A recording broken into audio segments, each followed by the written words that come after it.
Now, a few weeks ago we had ASIC chairman Gred Medcraft on the program. He was talking about how he'd like to change some bits of the takeover rules, you might remember, including the use of the creep provisions. Now, that's upset Crown chairman James Packer, who told The Australian that it was Mr Medcraft's job to implement the law, not make it, and he was demanding to know who elected Mr Medcraft.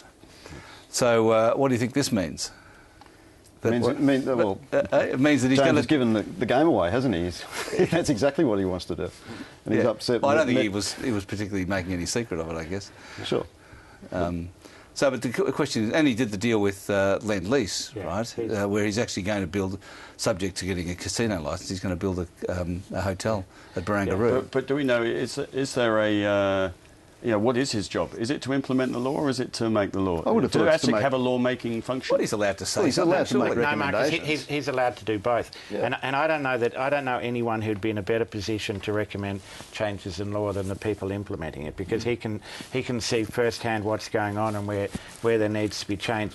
I agree with you and I think James is right to a point in that his job is to implement, and he can't be out there waving the bushes too high.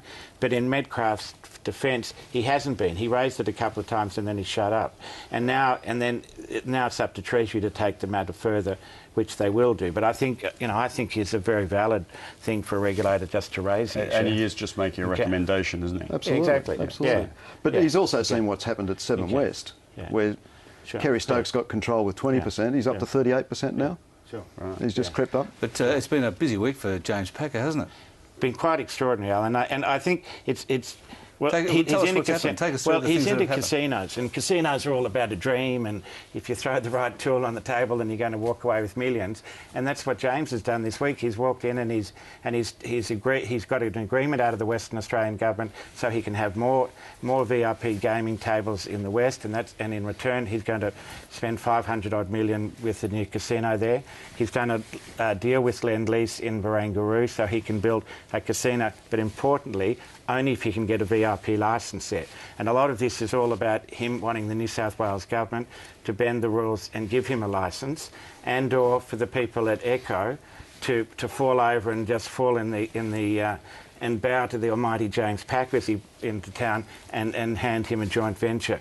I think... And the ACCC's given him some money with the allowing the takeover of Consolidated Media by Foxtel. Well, that's helped. I mean, what would really help James if they also do the same through... They're still looking at Kerry Stokes has also put an application to do the same. The feeling is the ACCC will knock that back, but it would be James' every dream if they said, OK, Kerry can do it too, because then he'd have a bidding war for Consolidated Media, which would be a dream. Yeah, but it won't happen. Stokes can't afford it.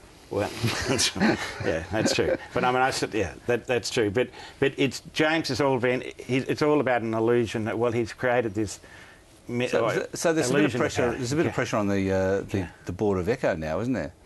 Well, there's a lot of pressure on the board of Echo because there was a lot of people have forgotten, but there's a crowd called Genting who is probably the only player around the table who could actually reach into their money and put the cash on the table to buy it right now, and they're sitting on 10% and just watching developments here. So they've got sort of two big elephants around. A lot of pressure on the board there. But why is there pressure? They've got two potential bidders. I would have thought and it has been good for the share price. Well, I think they're under a lot of pressure because of all the noise that James Packer's making. Yeah, and James, he's come to town. He had lunch here at Crown during the week with his old friend from Qantas, Margaret Jackson, and this was all written up in the papers, and he had lunch in Sydney with Lachlan Murdoch. It's all about, I'm coming to power and look at all my powerful friends, and then he's off to see the Premier, and it's just been a quite extraordinary, like a circus almost. And if he gets what he wants, what do you think he's going to say?